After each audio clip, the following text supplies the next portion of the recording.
উল্টে আছে নৌকা, প্রধান ফটকে জিয়াউর রহমানের পোস্টার।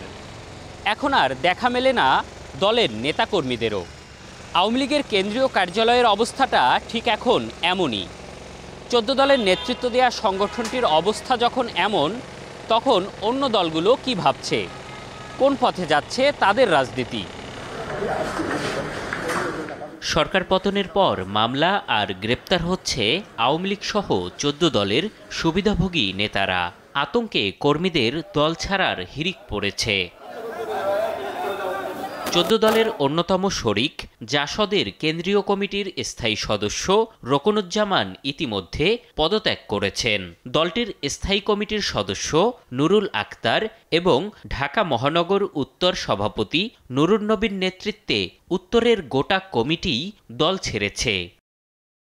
দল ত্যাগ করা নেতারা বলছেন, আওয়ামী লীগের সন্ত্রাস, দুর্নীতি আর লুটপাটের দায় তাদের না। 14 দল থেকে বারবার বের হয়ে যাওয়ার চেষ্টা করলেও সুবিধাভোগীদের কারণে তা সম্ভব হয়নি। আওয়ামী লীগ 14 দলের কোনো আকাঙ্ক্ষা ধারণ করে না, কোনো আদর্শ ধারণ করে না। 14 দল কেন আওয়ামী লীগের লুটপাট, দলবাজি, দলীয়করণ, দুর্নীতি এগুলোর কেন অংশীদার হবে? তো জাসদ তো একটা সংগ্রামী দল, সেই সংগ্রামী দলের কর্মী হিসেবে আমরা অবশ্যই আওয়ামী লীগের এই সমস্ত অপকর্মের দায়িত্ব নিতে পারে না। অতএব 14 দল ভেঙে দেওয়া হোক। অবশ্য 14 দলের অংশীদার জাসদ নেতারা বলছেন, দল ত্যাগ যে কারো ব্যক্তিগত বিষয়, তবে দুঃসময়ে নেতাকর্মীদের সক্রিয় রাখার চেষ্টা করছেন তারা।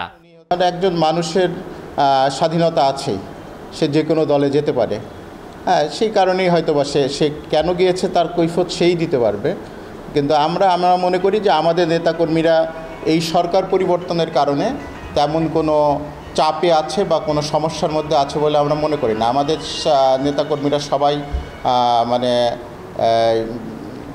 খুব অ্যাক্টিভই আছে এখন পর্যন্ত। আমাদের নিয়মিত যোগাযোগ আমরা রক্ষা করি নেতাকর্মীদের সঙ্গে, এবং তারা সাহসের সঙ্গেই এই দলকে এগিয়ে নিয়ে যাওয়ার জন্য যে কাজ করা সেটা করার চেষ্টা করছে।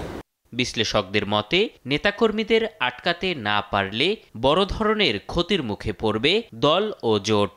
তাদের ঐক্য দরকার ছিল, কিন্তু আর যে ঐক্য ছিল তাদের 14 দলীয় জোট, সেটা যদি বের হয়ে যায় তাহলে স্বাভাবিকভাবে এটা আরও দুর্বল হবে।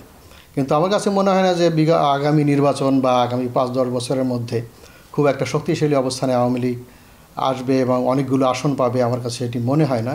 2004 সালের 21 আগস্ট গ্রেনেড হামলার ঘটনার পর 23 দফা দাবি নিয়ে জোটবদ্ধ হয় 14টি রাজনৈতিক দল। এম এ আজিম, দেশ টিভি, ঢাকা।